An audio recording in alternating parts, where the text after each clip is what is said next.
नहीं अच्छा, और देखिए ऐसे आदमी से जिसके साथ आपकी इतनी पुरानी दोस्ती हो, परिचय बहुत परिचय नहीं दोस्ती ही है, उसके सामने जब आप पत्रकार की भूमिका में आ जाते हैं और आपको मालूम है कि मुझे कठिन से कठिन सवाल पूछना है, तो आमतौर पर आदमी जो है या तो रियायत कर जाएगा या नहीं पूछ पाता।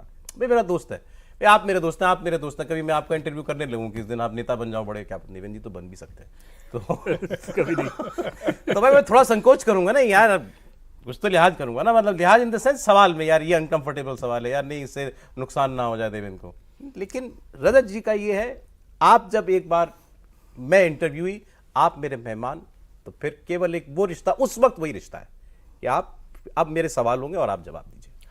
देखिए सौरभ जी, एक तो ये कि हम लोगों ने दोपहर में तो कुछ बात की ही थी, एक तो ये कि रात 9 बजे आज इंडिया टीवी पे कम्युनिकेशन की मास्टर क्लास लगने वाली है, यानी आप कैसे कम्युनिकेट करते हैं। और जाहिर है एक व्यक्ति जो पत्रकारिता में इतने दशकों का अनुभव है, दूसरा व्यक्ति राजनीति में, लेकिन दोनों के बीच में दोस्ती संबंध ये सब एक चीज है, लेकिन दोनों की जो देश के प्रति निष्ठा है, और मैं इसको रेखांकित करके कह रहा हूं, दोनों के जो शुरुआती जीवन जिसको तरुणाई कहते हैं, उस वक्त की जो ट्रेनिंग है वो भी इसमें बड़ी महत्वपूर्ण है। दोनों बड़े हम्बल बैकग्राउंड से आते हैं, बहुत दोनों के जीवन में ढेर सारे ऐसे संघर्ष रहे हैं, जो आप कह रहे हैं ना कि रियायत बरत दे दोस्ती होने के नाते, दोनों अपनी जगह जहां खड़े होते हैं उससे समझौता नहीं करते। कम से कम हम लोग दोनों के बारे में इतना कुछ तो जानते हैं कि दोनों में से कोई भी समझौता नहीं करता है, और जिस विषय पर बात करते हैं उस पर तथ्य के साथ होते हैं।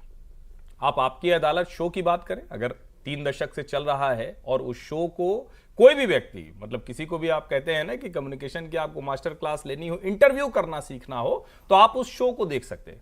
और राजनीति सचमुच आपको करनी है, आपको कुछ नहीं करना है, कोई पॉलिटिकल साइंस नहीं पढ़ना है, कुछ नहीं पढ़ना है, नरेंद्र मोदी के जीवन के अलग अलग हिस्सों को पढ़ लीजिए, और मुझे लगता है कि तब वो रियायत वाली गुंजाइश नहीं रह जाती। अब हाय अल्लाह तौबा कहां से निकल के आएगा? ये तो तभी निकल के आएगा ना जब आपको पता है कि आपको किस वक्त कौन सी बात कम्युनिकेट करनी है।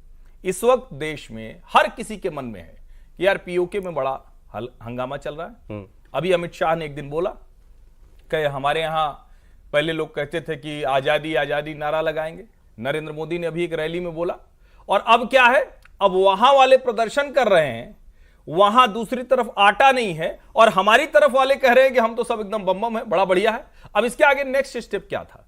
और ठीक है, मैं नहीं जानता हूं कि 400 पार में कौन कौन सी चीज होने वाली है, लेकिन 400 पार में सबसे बड़ी चीज क्या है? सबसे बड़ी चीज यह है, हमारा हिस्सा कब वापस आएगा। और जो मोदी जी की एक लाइन है ना कि हम तो देख के आए हैं, अपना ही तो था, ये आज देश के कितने बड़े वर्ग को कम्युनिकेट कर गया होगा, इसकी कल्पना नहीं किया। कोई कैंपेन, कोई ब्रांडिंग वो शायद इसको पूरा नहीं कर पाती। नहीं, बिल्कुल ठीक कह रहे। नहीं अच्छा, ये बात प्राइम मिनिस्टर ने जब कही तो मतलब आप अंदर से एक प्राइड आपको महसूस होता है कि यार बिल्कुल ठीक कह रहे हैं। पाकिस्तान था क्या, हमसे ही तो निकला, हमारा ही तो था, हमारा ही तो हिस्सा है, पीओके हमारा ही तो है। तो वो जो बात सीधे दिल के अंदर उतरने वाली बात, वो एक लाइन के अंदर उन्होंने नहीं, उनके मन में भी है, इसका मतलब ये कह रहे हैं। एग्जैक्टली इसका मतलब कि उनका जो जिसको हम कहते हैं ना फ्यूचर प्लानिंग क्या होती है, वो उसमें दिख रहा है कि वो है। और इस पे मैं एक बात कहूं, मैं चूंकि 11 सितंबर 2019 जिस दिन जब 370 हटा था, उसके ठीक 1 महीने बाद हम लोग श्रीनगर में थे, तो सत्यपाल मलिक का इंटरव्यू कर रहे थे हम लोग, एक प्रतिनिधिमंडल हमारा गया हुआ था। उन्होंने जो बात कही उसको मैं बार बार दोहराता हूं, आज तो वो कुछ और झूठ बोलेंगे, आज तो हवा हवाई बात बोलेंगे, हालांकि वो एक्सपोज हो गए। उन्होंने कहा, मोदी जी ने हमसे ये कहा कि इस तरफ इतना उजाला कर दो, इतनी रोशनी कर दो कि वहां वाले खुद ही आके मिल जाएं। हमको कोई मिलिट्री एक्सरसाइज नहीं करनी है, हमको कोई गोला बारूद नहीं दागना है। और आज कमाल की बात यह है कि वो लोग पैसा देके हुर्रियत, अलगाववादी दुनिया भर का काम करते थे, आज पीओके से निकले हुए लोग भारत के समर्थन में दुनिया भर में बात कर रहे हैं। बिल्कुल ठीक।